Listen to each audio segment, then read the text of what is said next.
Good morning, you guys. That was an intense night of storms.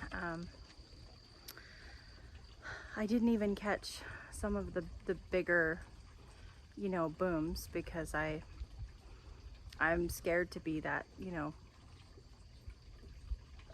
either that close to the window or obviously be outside. I'm still kind of a chicken when it comes to lightning. So anywho, it's later morning this morning. We have rain off and on again all day today.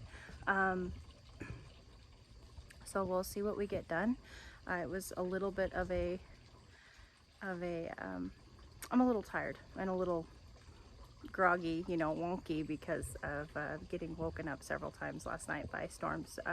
But we're all good and we're all safe. There's only, as far as I can tell, we're gonna assess the rest of the farm, but as far as what I can see out here from the porch, we have minimal damage from the wind, so that's great news. So come along, let's see what we can get into today. Well, there's the first and the only damage that I can see is the sunflower, and that is not really a sad thing, so don't let your hearts get broken. That it was done anyway. That was one of the first ones to bloom, and I've been wondering how in the world I'm going to get it down anyway, so the storm took care of that for me. But I do want to give you guys an idea of how big this thing is, because it's just nuts.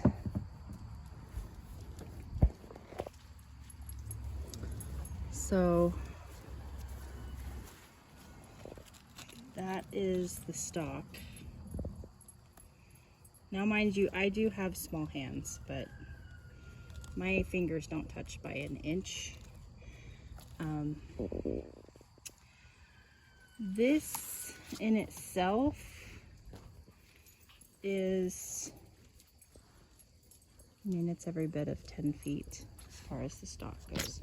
Now, the seeds, look at how big these seeds are, you guys.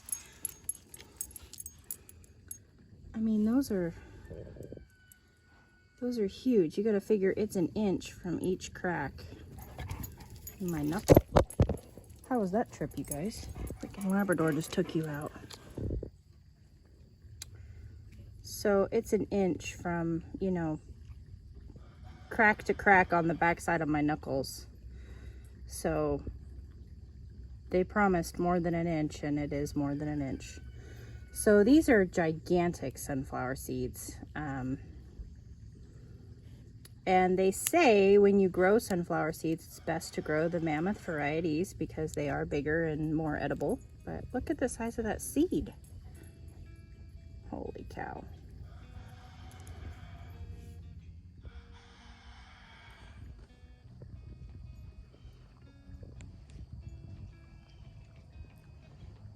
Tastes like a sunflower seed. It's good. It's got really strong flavor. So that's good. So you can see here that a lot of them have spilled out, and that's okay. There is still a lot left in here. So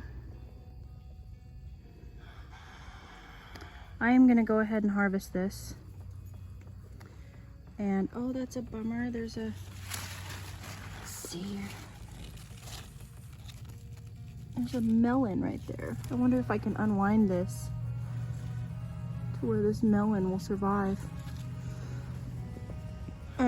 So I'm going to try to unwind that melon so that I don't lose it, because I don't have a lot of melons left coming from that crane melon. I have one laying, where is it? It's right there. Here. But that's the most mature one that I have. So I'm gonna see if I can't save that melon, and then I'm gonna go ahead and harvest that head and we will set it up on the table in the gondola and let it, actually I might put it, I think I'm gonna put it on the table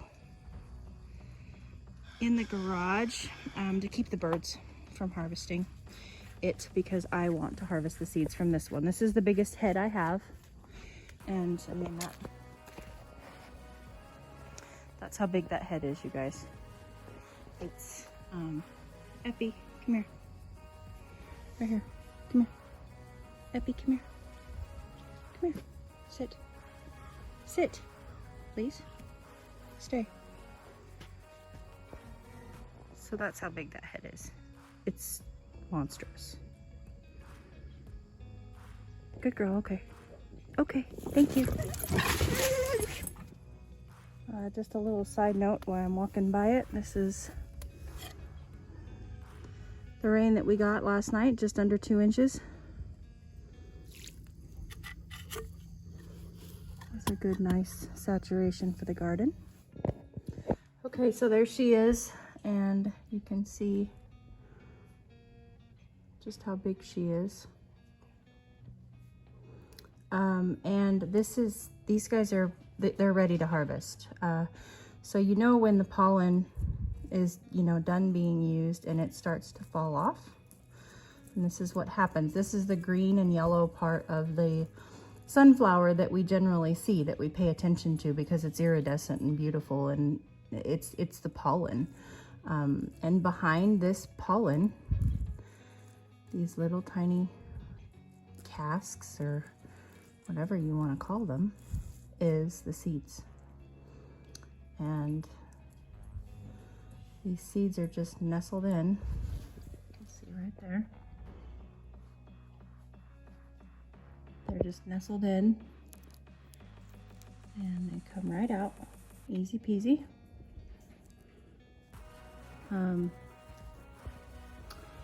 And so what my plan is for this is, Mr. Wonderful loves sunflower seeds, and the whole reason why I bought these was these seeds from Baker Creek was because I was excited about having 1-inch sunflower seeds for Mr. Wonderful to eat. So I am going to try my hand with this head. I'm going to try my hand at making just some regular, just salted sunflower seeds. The recipe seems pretty easy. You just boil them in salt, and then lay them on, drain them and lay them on a sheet pan and roast them at 400 degrees for, I think it was like 15 minutes or something. I looked up the recipe. So I'm going to roast these for Mr. Wonderful, but hopefully he will be coming and visiting us soon, and I'd really love to have a little gift from the garden for him. So, hungry? Yes? Okay.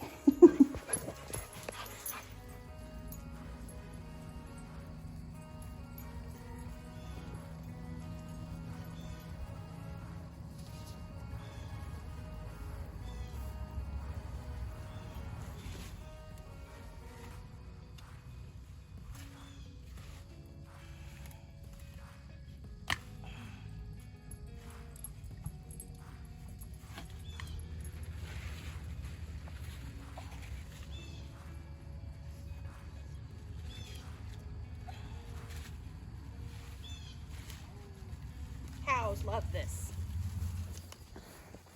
Hi.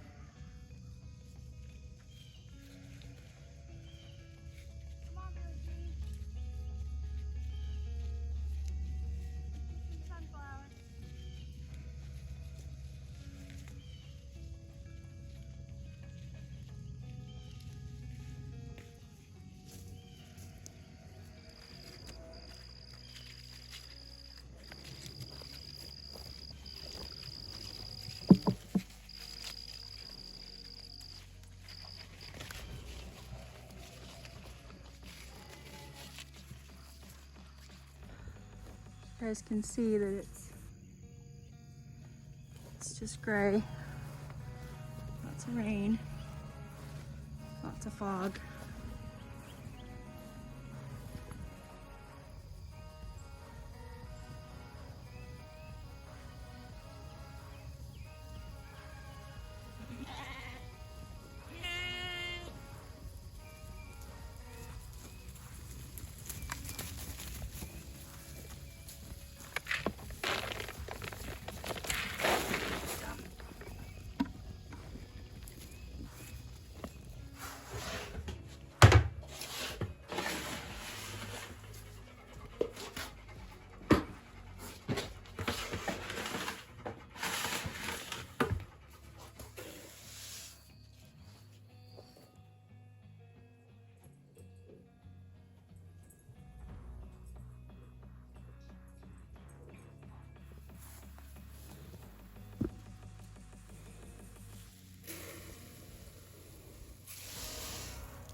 Okay, a quick detour took me to Dollar General for a new phone for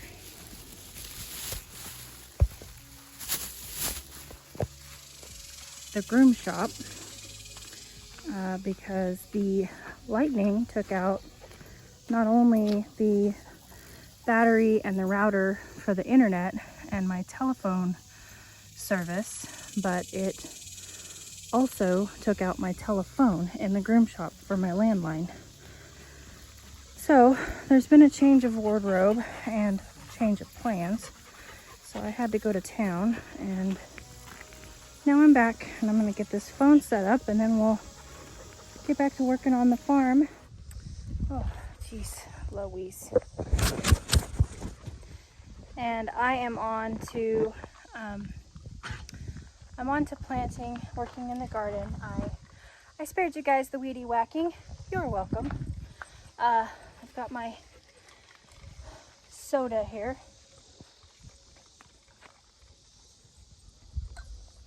Today it's soda. It's not always soda. Usually it's water. But today I just wanted a pop. You know, sometimes you just want a pop. And I'm not addicted by any means to soda pop. I'm not one of those people. If anything, I'm addicted to tea. I love tea, but sometimes you just want a soda pop. Today was one of those days. I was tired, didn't sleep real well after the storm, and or from the storms last night, and so anywho,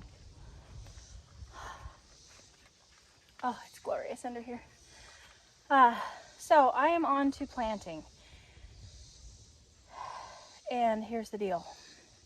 What I'm planting, and I'm planting my seedlings at this point, and so these seedlings look terrible. They are on their last leg. I don't know if they're going to make it, but I'm going to put them in the ground and try to give them a chance. I'm finally getting to them. I'm so far behind, it's almost embarrassing. But I'm going to give them a chance. I'm going to put them in the ground and continue on with trying to catch up. And yeah, so I've put some peppers in. I've put some herbs in next to the chicken coop.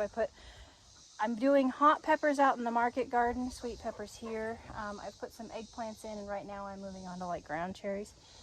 So you guys are gonna see these and you're gonna be like, oh my goodness, they look like death.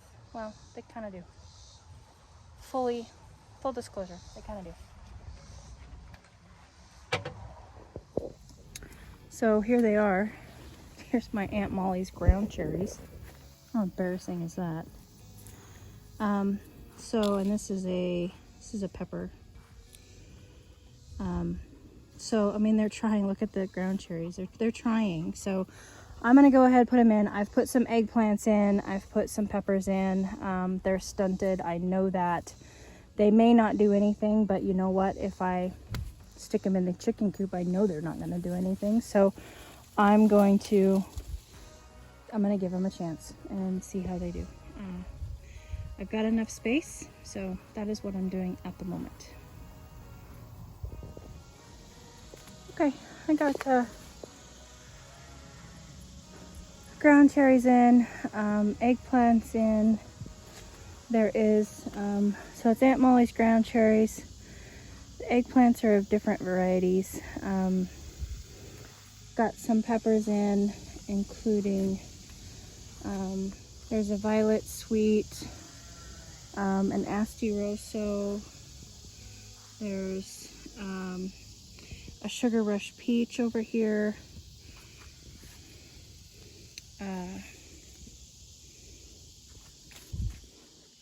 and again, I don't know what these are gonna do, but I'm gonna give them a little bit of a chance here. Grand bell pepper, Casper white eggplant.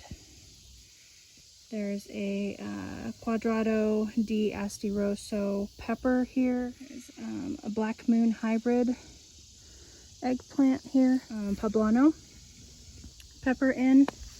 And I got one of the bean trellises cleaned up, and there's still Black Knight and Purple Potted Pole that are still doing something for me.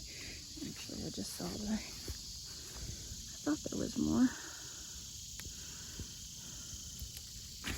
They're petering, but they are still providing. So, and I mean, gosh, the sweet potatoes are just going crazy. I actually picked them up and moved them over right there. You can see where I folded them, because they're, I mean, they're over the bed, and I just flipped them up over on top of themselves to make more room over here, because they're gonna come out soon. They're gonna start dying soon, but after our test run, we decided we weren't gonna pull them until they started dying. I got the chickens planted with some sage and some parsley, some Agastachy, and then they just got a full wheelbarrow of weeds and things that I pulled out.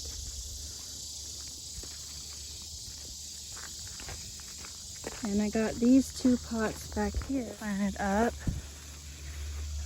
We've got some White Stars feverfew, some broadleaf sage, and some anise hyssop in that one. And in this one, this is just the Eternity mix of celosia. And so Look at how leggy those plants are. God, that's embarrassing.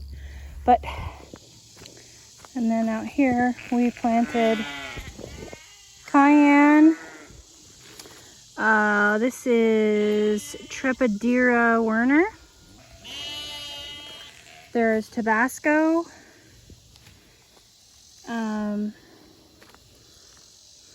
Serrano.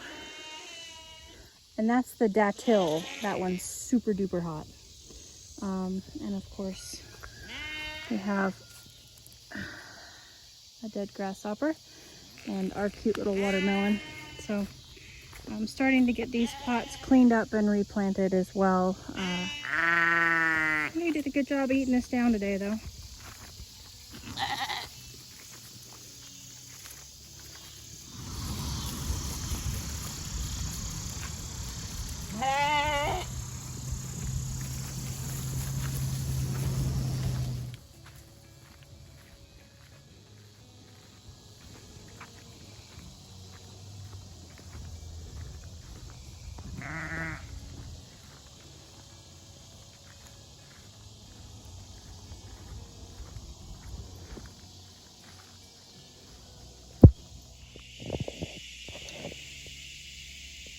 Now it's on to daily harvest.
It is not a bad harvest.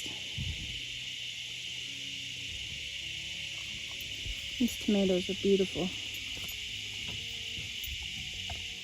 And it wouldn't be a garden harvest without the dogs stealing some of it.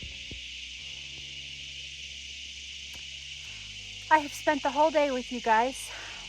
I know that it was just a few short minutes for you, but I enjoyed spending the day with you. I hope to catch you on the next one. Yours truly.